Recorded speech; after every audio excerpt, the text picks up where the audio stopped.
It has low resistance. जो ammeter device है इसका रेजिस्टेंस लो होता है। अब रेजिस्टेंस क्या होता है ये चैप्टर में आगे आएगा, जहां पर इसे हम डिटेल में पढ़ेंगे। नेक्स्ट पॉइंट है it always connected in series. Ammeter को हमेशा सीरीज में कनेक्ट किया जाता है। जो भी सर्किट होते हैं, जो भी हमारे अप्लायंसेस होते हैं सर्किट में, उनसे लाइन में कनेक्ट किया जाता है। एक एग्जांपल की हेल्प से समझा देता हूं एमीटर को किस तरह से कनेक्ट किया जाता है। सो मान लीजिए हमारे पास ये एक सर्किट है, इसमें ये हो गया बल्ब, ये स्विच, ये बैटरी। बैटरी में एक साइड पॉजिटिव और एक नेगेटिव। बैटरी जो है एक साइड से पॉजिटिव चार्ज होती है, एक साइड से नेगेटिव। तो जो ये खाली जगह है यहां पर हम कनेक्ट करेंगे एमीटर को। और यहां पर क्यों करेंगे? क्योंकि जो हमारा अप्लायंसेस यानी कि जो हमारा बल्ब है उसके सीरीज में लाइन में कनेक्ट करना है। सो यहां पर मैं इस तरह से ये एमीटर का सिंबल बना देता हूं, सर्किल, उसके अंदर ए। ये हो गया हमारा एमीटर। जो बैटरी का पॉजिटिव है उस साइड में एमीटर का पॉजिटिव, और जिस साइड में बैटरी का नेगेटिव है उस साइड में एमीटर का नेगेटिव। हमेशा बैटरी के पॉजिटिव से एमीटर का पॉजिटिव और बैटरी के नेगेटिव से एमीटर का नेगेटिव। इस तरह से एमीटर को किया जाता है किसी भी सर्किट में कनेक्ट। जो हमारा मेटेलिक वायर या फिर कहें कंडक्टर होता है उसमें फ्री इलेक्ट्रॉन्स होते हैं, जो किसी एक स्पेसिफिक डायरेक्शन में अगर मूव करें तो उसे कहा जाएगा करंट। लेकिन इसमें जो इलेक्ट्रॉन्स प्रेजेंट होते हैं इनकी डायरेक्शन स्पेसिफिक नहीं होती है, ये रैंडमली मूव करते हैं। कोई इलेक्ट्रॉन इस साइड में मूव कर रहा होगा, कोई इस डायरेक्शन में, कोई इस डायरेक्शन में। रैंडमली ये किसी भी डायरेक्शन में मूव कर रहे होते हैं। अगर हमें इन सभी इलेक्ट्रॉन्स को एक ही डायरेक्शन में फ्लो कराना है तो हमें एक डिफरेंस क्रिएट करना होगा। चलो एक एग्जांपल से समझ लेते हैं। हमारे पास यहां पर ये बीकर ए है और यहां पर ये बीकर बी है।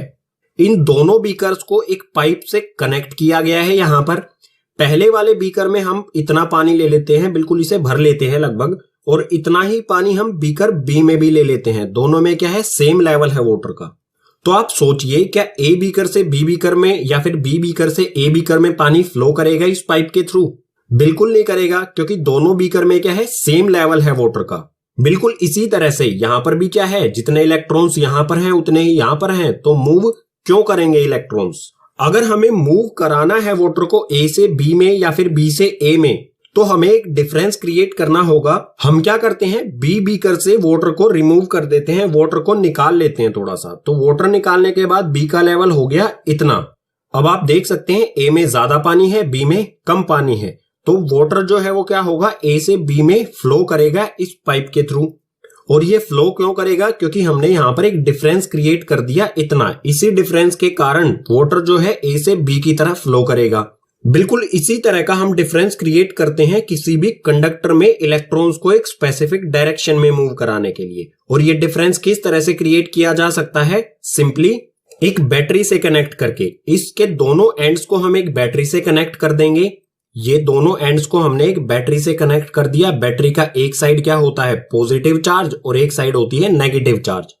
इलेक्ट्रॉन्स जो होते हैं वो नेगेटिव चार्ज होते हैं, तो वो पॉजिटिव साइड की तरफ क्या होंगे, अट्रैक्ट होंगे, क्योंकि अनलाइक चार्जेस क्या करते हैं, एक दूसरे को अट्रैक्ट करते हैं। तो इसमें जो भी इलेक्ट्रॉन्स हैं वो किस डायरेक्शन में मूव करेंगे, पॉजिटिव साइड की तरफ मूव करेंगे। और यहां पर आप देख सकते हैं इस साइड में नेगेटिव चार्ज है और यहां पर इलेक्ट्रॉन्स है। सो ये वाले इलेक्ट्रॉन्स भी क्या करेंगे, इस साइड मूव करेंगे, क्योंकि नेगेटिव चार्ज जो है वो नेगेटिव को रिपेल करेगा, यानी कि अपने से दूर भगाएगा। तो जो भी इलेक्ट्रॉन्स है इसमें सभी की डायरेक्शन मूवमेंट किस तरफ होगी, इस डायरेक्शन में होगी। जैसे हमने बी में से पानी हटा के एक डिफरेंस क्रिएट कर दिया था, बिल्कुल उसी तरह से हमने इसमें बैटरी कनेक्ट करके एक डिफरेंस क्रिएट कर दिया, जिसके कारण इलेक्ट्रॉन्स एक स्पेसिफिक डायरेक्शन में मूव करने लगे। इस तरह के डिफरेंस को कहा जाता है पोटेंशियल डिफरेंस, जो यहां पर बैटरी ने क्रिएट कर दिया है। बैटरी ने रियलिटी में यहां पर क्या किया, इलेक्ट्रॉन्स को मूव करने के लिए वर्क किया। तो जो ये हमारा पोटेंशियल डिफरेंस है, जिसकी वजह से इलेक्ट्रॉन्स यानी कि चार्ज एक स्पेसिफिक डायरेक्शन में मूव करता है, इसको समझते हैं नेक्स्ट पेज से। सो यहां पर है पोटेंशियल डिफरेंस। पोटेंशियल डिफरेंस को कैपिटल वी से रिप्रेजेंट किया जाता है। पोटेंशियल डिफरेंस क्या होता है, work done to move a unit charge from one point to another. किसी एक यूनिट चार्ज को एक पॉइंट से दूसरे पॉइंट पर ले जाने के लिए जितना वर्क किया जाता है उसी को कहा जाता है पोटेंशियल डिफरेंस। जैसा कि पीछे बैटरी जो है इलेक्ट्रॉन्स पर वर्क कर रही थी एक पॉइंट से दूसरे पॉइंट तक मूव करने के लिए। अगर पोटेंशियल डिफरेंस को मैथमेटिकली एक्सप्रेस करना हो तो क्या हो जाएगा, potential difference equals to work upon में चार्ज। इसे हम शॉर्ट फॉर्म में भी लिख सकते हैं। पोटेंशियल डिफरेंस को रिप्रेजेंट किया जाता है V से, सो V इक्वल्स टू में वर्क को रिप्रेजेंट किया जाता है कैपिटल W से और चार्ज को Q से। सो हमारा हो जाएगा V इक्वल्स टू में W अपॉन Q। अब यहां पर वर्क की जो SI यूनिट होती है वो जूल और नीचे है Q यानी कि चार्ज, और चार्ज की SI यूनिट होती है कूलम। तो जूल अपॉन में कूलम ये होता है वोल्ट के इक्वल, यानी कि पोटेंशियल डिफरेंस की SI यूनिट क्या आ गई हमारी V यानी कि वोल्ट। सो ये हमें फर्स्ट पॉइंट में भी दिया गया है, SI unit of potential difference is volt, जिसे कैपिटल V से रिप्रेजेंट किया जाता है। अगर बात की जाए 1 वोल्ट, अगर हमें डिफाइन करना हो कि 1 वोल्ट किसके इक्वल होता है, तो इसमें दिया है when 1 joule work is done in carrying 1 coulomb charge then potential difference is called 1 volt। जब किसी 1 कूलम चार्ज पर 1 जूल वर्क किया जाए तो उसे कहा जाएगा 1 वोल्ट या फिर कहें 1 वोल्ट।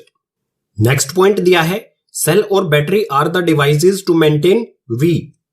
सेल या बैटरी जो हमारे डिवाइसेस होते हैं ये मेंटेन रखते हैं V को। अब V का मतलब वोल्ट भी होता है और V का मतलब पोटेंशियल डिफरेंस भी होता है। इस V का मतलब होगा पोटेंशियल डिफरेंस, क्योंकि वोल्ट जो है ये क्या है, SI यूनिट है। अगर SI यूनिट कहीं पर भी लिखी होगी तो उसके आगे कुछ ना कुछ मैग्नीट्यूड दिया होगा, जैसे 3 वोल्ट 4 वोल्ट इस तरह से। जितने ज्यादा पावरफुल सेल या बैटरी होगी उतना ज्यादा ही पोटेंशियल डिफरेंस क्रिएट होगा और उतनी जल्दी ही वायर्स में या फिर कहें कंडक्टर्स में चार्ज मूव करेगा। नेक्स्ट पॉइंट है potential difference is measured by voltmeter. Potential difference को मापने वाला जो डिवाइस होता है उसे कहा जाता है वोल्टमीटर। पोटेंशियल डिफरेंस को वोल्टमीटर डिवाइस से मेजर किया जाता है यानी मापा जाता है। तो वोल्टमीटर से रिलेटेड सभी पॉइंट्स को डिस्कस कर लेते हैं। ये भी देखेंगे कि वोल्टमीटर को सर्किट में किस तरह से कनेक्ट किया जाएगा। बात की जाए वोल्टमीटर के सिंबल की, तो इसका सिंबल भी बिल्कुल उसी तरह होता है जैसे एमीटर का होता है। इसमें सिर्फ डिफरेंस क्या होता है, एमीटर में यहां पर A लिखा होता है, वोल्टमीटर में V लिखेंगे। सो वोल्टमीटर से रिलेटेड हमें कुछ पॉइंट्स दिए गए हैं। इसमें सबसे पहला है it has high resistance. Voltmeter का जो रेसिस्टेंस होता है वो हाई होता है, ज्यादा होता है। नेक्स्ट है it always connected in parallel. जो वोल्टमीटर है इसे हमेशा जो भी अप्लायंसेस होते हैं सर्किट में उनसे पैरेलल कनेक्ट किया जाएगा। चलो समझ लेते हैं, ये हमारा सर्किट है, इसमें वोल्टमीटर को किस तरह से कनेक्ट किया जाएगा यानी कि पैरेलल किस तरह से कनेक्ट होगा। सो ये है हमारी यहां पर बैटरी, इसका पॉजिटिव पार्ट, नेगेटिव पार्ट, ये स्विच और ये हमारा है बल्ब। तो वोल्टमीटर को बल्ब के ही पैरेलल कनेक्ट किया जाएगा। तो यहां पर ये बल्ब है, यहां पर हम कनेक्ट करेंगे ये वोल्टमीटर हमारा, और जो ये वायर्स हैं इसके, इसको किस तरह से कनेक्ट कर दिया जाएगा, यहां से इस तरह से इसे कनेक्ट कर देंगे बल्ब के पैरेलल। आप देख सकते हैं इस तरह से बल्ब कनेक्ट है और इसके पैरेलल क्या है, वोल्टमीटर। बैटरी का पॉजिटिव साइड वोल्टमीटर के पॉजिटिव साइड से कनेक्ट होगा और बैटरी का नेगेटिव साइड वोल्टमीटर के नेगेटिव साइड से कनेक्ट होगा। तो सिंपल सा कनेक्शन होता है, जो भी अप्लायंसेस होते हैं उनके पैरेलल किया जाता है। हमने इसको बल्ब के नीचे की तरफ पैरेलल कर दिया। अगर हम चाहें तो इसको बल्ब के ऊपर की ओर यानी कि यहां पर भी इसे कनेक्ट कर सकते हैं। ये हो गया वोल्टमीटर। दोनों जगह पर पैरेलल होना चाहिए जो भी हमारा अप्लायंसेस हैं उसके। ओके, लास्ट में हमें एक और लाइन दी गई है, इसे भी पढ़ लेते हैं और समझ लेते हैं। Current always flow from higher potential to lower potential. Current जो है वो हमेशा हायर पोटेंशियल से लोअर पोटेंशियल की तरफ फ्लो करेगा। सर्किट से समझते हैं इसे। जो भी हमारा सर्किट होता है इसमें करंट की डायरेक्शन भी हमें शो करनी होती है, एरो से शो किया जाता है। जब हम करंट को पढ़ रहे थे तो चार्ज किस तरफ फ्लो करता है, नेगेटिव चार्ज जो है वो नेगेटिव से पॉजिटिव की ओर फ्लो करता है। लेकिन डायरेक्शन क्या होगी, डायरेक्शन होगी higher potential to lower potential. Higher potential क्या होता है, हायर यानी कि प्लस में होना चाहिए, ज्यादा का मतलब क्या है, प्लस में, और लोअर पोटेंशियल यानी कि माइनस में। तो करंट की डायरेक्शन जो है वो पॉजिटिव से प्लस से नेगेटिव की तरफ होगी। सो इस वायर पर हम इस तरह का एरो बना देंगे। ये क्या दिखा रहा है, करंट की डायरेक्शन दिखा रहा है जो पॉजिटिव से नेगेटिव की तरफ फ्लो हो रहा है। एक और एरो बना देते हैं यहां पर। ये 2 एरो हमने बना दिए, पॉजिटिव से नेगेटिव इस तरफ में फ्लो हो रहा है करंट। हमेशा हायर पोटेंशियल यानी कि प्लस से माइनस की तरफ ये डायरेक्शन हम दिखाएंगे। चैप्टर में नेक्स्ट कॉन्सेप्ट आता है ओम्स लॉ। ओम्स लॉ क्या होता है इसे बिल्कुल अच्छी तरह से एक बार समझ लेते हैं, उसके बाद जो भी ओम्स लॉ की डेफिनेशन है, किस तरह से इसे डिफाइन किया जाएगा या इसकी ग्राफिकल रिप्रेजेंटेशन क्या होगी, वो नेक्स्ट पेज पर देखेंगे। जब हम पोटेंशियल डिफरेंस को समझ रहे थे तो हमने एक एग्जांपल लिया था, 2 टब लिए थे हमने उसे और पाइप से कनेक्ट किया था। बिल्कुल इसी तरह की हम 2 कंडीशन रखते हैं। यहां पर भी हमने क्या लिया, 2 टब लिए और एक पाइप से कनेक्ट किया, टब या बीकर कह सकते हैं आप। और बी कंडीशन में भी हमने क्या किया, 2 बीकर लिए और इन्हें पाइप से कनेक्ट किया।